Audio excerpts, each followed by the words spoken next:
মানুষ যখন বলে আমি শুধু সুখী হতে চাই, আমি আসলে জানি না সে কি বোঝাতে চাচ্ছে। কারণ কোনো মানুষই সব সময় সুখী নয়। আল্লাহ আমাদেরকে অনেক অনেক অনুভূতি দিয়েছেন এই জীবন অভিজ্ঞতা অর্জনের জন্য, এবং এর সবগুলোই সুস্থ জীবনের অংশ। সুখ হলো এদের একটি মাত্র। যদি আপনার আকাঙ্ক্ষা শুধু সুখী হওয়া হয়, তাহলে আমাকে বলতেই হচ্ছে যে আপনি হতাশ হবেন। সুখ কখনোই ঘটবে না। আমি শুরু করব সুখের সন্ধান দিয়ে। আমি যেটা বলতে চাচ্ছি তা হলো, এটা যদিও চমৎকার একটা উপমা, আর এই জাতির প্রতিষ্ঠাতাদের মনে অবশ্যই ভালো উদ্দেশ্য ছিল, কিন্তু আমি আসলে খুবই অবাক হয়েছি। কারণ কোরআনে সুখের সন্ধান নিয়ে কিছুই বলা হয়নি। কোরআনে সুখের সন্ধান নিয়ে কিছুই বলা হয়নি। খুবই তাজ্জব ব্যাপার। আমি 15 বছর ধরে এটা বুঝতে চেষ্টা করেছি যে কোরআনে কোথায় এই সুখের সন্ধানের কথা বলা হয়েছে। আল্লাহ এই ব্যাপারে কথা বলেননি, কিছুই বলেননি। আর এটা আমাকে ভাবায় যে আধুনিক সভ্যতার জন্য এত গুরুত্বপূর্ণ একটা ব্যাপার, মানুষ সুখী হতে চায়, কিন্তু আল্লাহ এই ব্যাপারে কিছুই বলেননি। কোরআনে এটা বলা নেই কিভাবে সুখের সন্ধান পেতে হবে। আর এটা খুবই আকর্ষণীয় ব্যাপার যে কোরআনের সবচেয়ে বড় যে অনুভূতির কথা বলা হয়েছে তা হলো সন্তুষ্টি।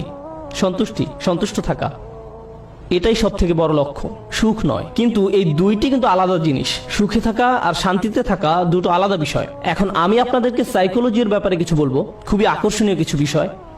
আর এই তথ্যগুলো আমাদেরকে কোরআনের বাণী বুঝতে আরো বেশি সহায়তা করবে। আর আমার আলোচনার পুরোটাই নিয়ে, আর এই বাণীটি আছে সূরা নাজমের মধ্যে, ওয়া আল্লাইসা লিল ইনসানি ইল্লা মা সাআ, এবং মানুষ তাই পায় যা সে করে। এখন আপনারা আমার সাথে থাকার চেষ্টা করুন। সর্বপ্রথম আর সবচেয়ে ছোট যা মানুষ সন্ধান করে, বিশেষ করে তরুণ প্রজন্ম যা চায়, আমি জানি শ্রোতাদের মধ্যে মনে মনে তরুণ লোক আছেন, কিন্তু আমি এখানে যারা বয়সে তরুণ তাদের বলছি। আমি চাই আপনারা এটা বুঝতে পারুন যে সবচেয়ে তুচ্ছ কিছু যখন জীবনে সন্ধান করা হয়, তখনই আসলে সুখের সন্ধান করা হয়। এটা আসলেই সব থেকে তুচ্ছ। আমি বলছি কেন আমার এই ধারণা। যেমন শনিবারে ঘুম থেকে উঠে বাড়ির কাজ করতে ইচ্ছা করে না, তাই 12টা পর্যন্ত ঘুম দিয়ে ওঠেন আপনি। আপনার তখন কি অনুভূতি হয়? আপনি তখন সুখী। সুখী হওয়া আসলে কষ্টের কিছু না। কোনো ছেলে সারা রাত ভিডিও গেমস খেললো, তার মাথা ব্যথা করে, কিন্তু যেহেতু সে গেম শেষ করতে পেরেছে তাই সে সুখী।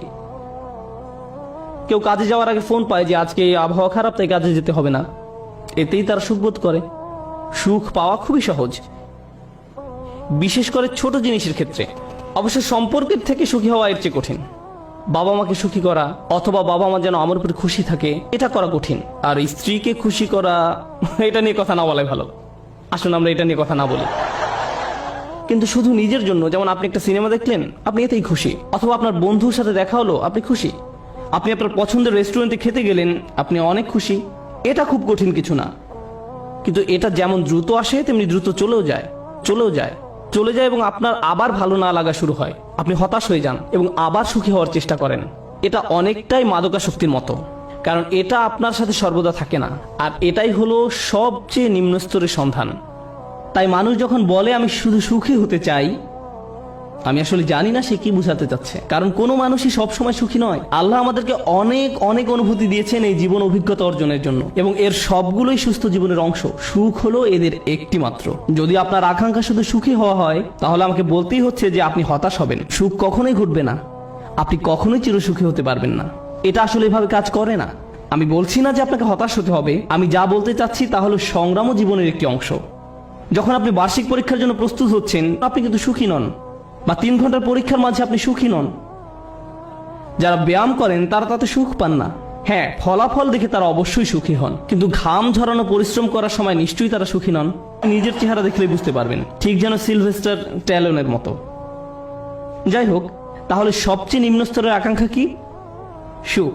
আসুন এবার পরের ধাপ দেখি। পরের ধাপ মানে এটা অর্জন করতে আরো চেষ্টা করতে হয়। আর আমার বড় নয়, আমি যতই উপরের ধাপে যাব, সেটা অর্জনের জন্য ততই কষ্ট করতে হবে। তো এর পরের ধাপ হলো কুল দেখানোর আকাঙ্ক্ষা। এটা সুখের আকাঙ্ক্ষা নয়। আকাঙ্ক্ষা হলো কুল হওয়ার। কুল হওয়া মানে হলো কেউ আমাকে নিয়ে ঠাট্টা করবে না, আমি বাকি সবার মতোই হব। কেউ আমাকে নির্দেশ করে বলবে না যে তুমি এমন কাপড় কেন পরছো, এমন কথা কেন বলছো, তোমাকে এমন দেখাচ্ছে কেন, তুমি এভাবে চলো কেন, ওদের সাথে কেন মেশো, এটা কেন কিনছো, ওটা কেন করছো, গাড়ি কেন চালাও। আপনাকে আলাদা করে ভাববে, আপনি এটা চান না। আপনি যে কোনো ভাবে সবার সাথে মিশে যেতে চান এবং কারো সমালোচনার বস্তু হতে চান না। আপনি অদৃশ্য হয়ে যেতে চান বাকি সবার মাঝে, যেন আপনাকে বাকি সবার মতো কুল ভাবা হয়। আর এই জন্য পরিশ্রম করতে হয়। উদাহরণ হিসেবে বলা যায়, আপনারা যারা হাই স্কুলে পড়ছেন, আপনি স্কুলে কি পোশাক পরে যাচ্ছেন সেটা আসলেই একটা বড় ব্যাপার।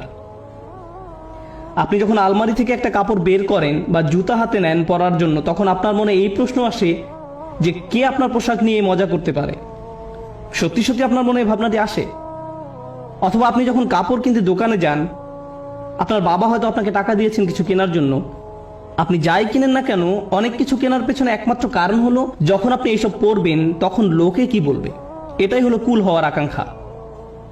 বাদ বাকি 10 জনের মাঝে মিশে যেতে হলে আপনাকে পরিশ্রম করতে হবে। এমন কিছু করা খুব সহজ যাতে মানুষ আপনাকে আজব ভাববে, কিন্তু বাকি সবার মতো চলতে গেলে কিছু কাজ করতেই হবে। অনেক তরুণকে এই জন্য নিজের পছন্দ বাদ দিতে হয়, তাদের এমন অভিনয় করতে হয় যা আসলে তারা নয়। আমি কিছু তরুণকে চিনি, ধরুন 14-15 বছর বয়স। একজনের কথা মনে আছে, সে বেসবল টুপি পরতো কারণ এটা তখন ফ্যাশন ছিল, তার প্যান্ট ঝুলে থাকতো। সে আমার কাছে এসে কান্না শুরু করলো। আমি তার কাছে বসলাম আর সে আমাকে বলল, আমি এমন কাপড় পরতে পছন্দ করি না, আমি এটা ঘৃণা করি। কিন্তু আমি যদি এমন না করি তাহলে বাকিরা আমাকে নিয়ে মজা করে, আমি তাই বাধ্য হয়ে এমন করি। আমি গালি দিতে পছন্দ করি না, কিন্তু প্রায় গালি দেই যখন স্কুলে থাকি, কারণ আমাকে বাকিদের মতো হতে হবে। তাহলে সবচেয়ে তুচ্ছ আকাঙ্ক্ষা হলো সুখের আকাঙ্ক্ষা। এর পরের ধাপ হলো কুল হওয়ার আকাঙ্ক্ষা। এর পরের পর্যায়ে কি? জনপ্রিয় হওয়ার আকাঙ্ক্ষা। আমি সবার মাঝে মিশে যেতে চাই না, আমি সবচেয়ে জনপ্রিয় হতে চাই।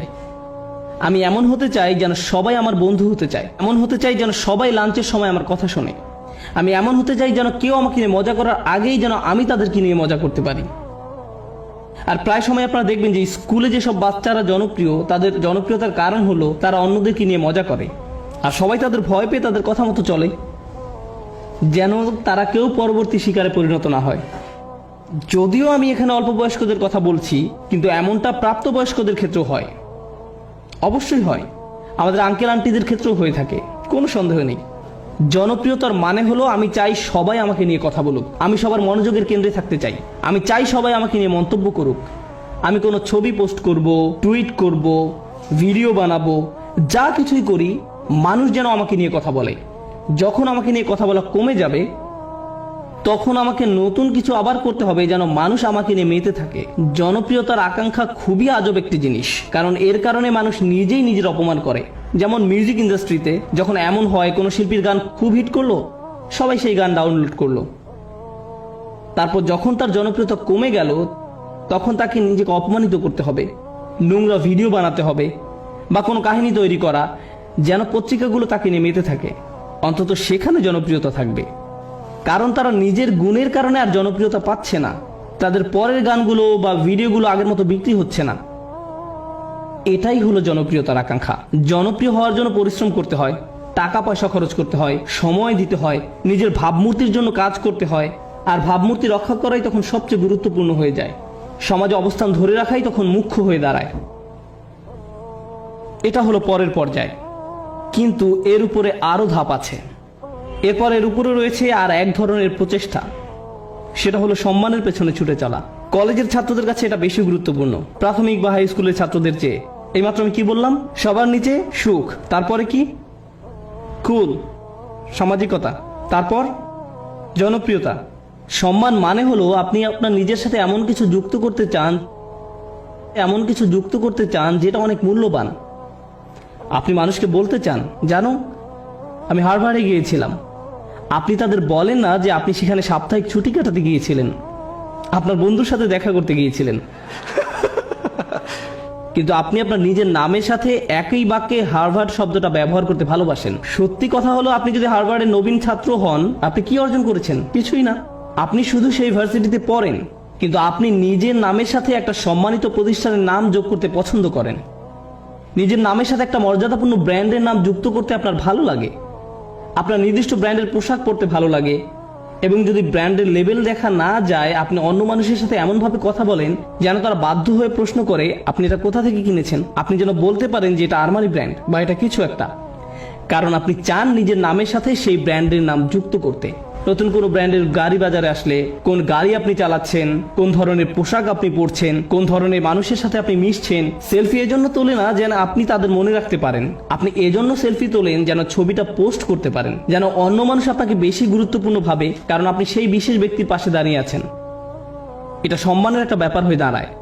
ছবি তোলা যদি শুধু আপনার জন্য হয় দারুণ ব্যাপার, কিন্তু এটা আসলে অন্য মানুষদের জানানো যে আপনি কতটা অসাম, অন্যদের সাথে মিলে কোনো কিছু অর্জন করতে পারার জন্য নয়। কিন্তু মুসলিম সমাজে অন্য এক ধরনের মর্যাদা আমাদের বাবা মারা অনেক সময় পান, আর তা হলো তারা তাদের সন্তানকে হাফেজ বানাতে চান, সন্তানকে হাফেজ বানাতে চান।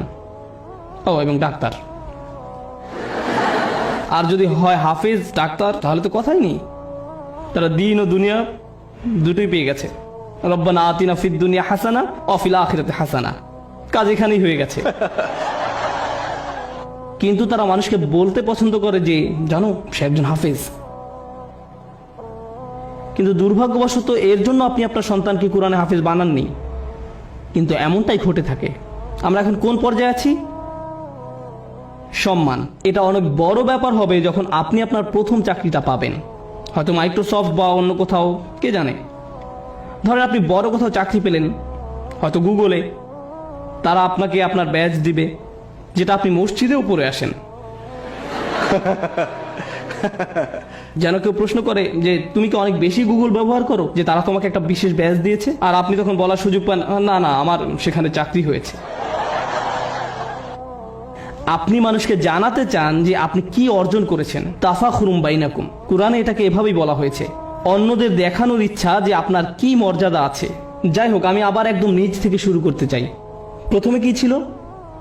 সুখ। দ্বিতীয় সামাজিকতা, কুল। তৃতীয় জনপ্রিয়তা। চতুর্থ সম্মান। তার উপরে টাকার পিছনে ছুটে চলা।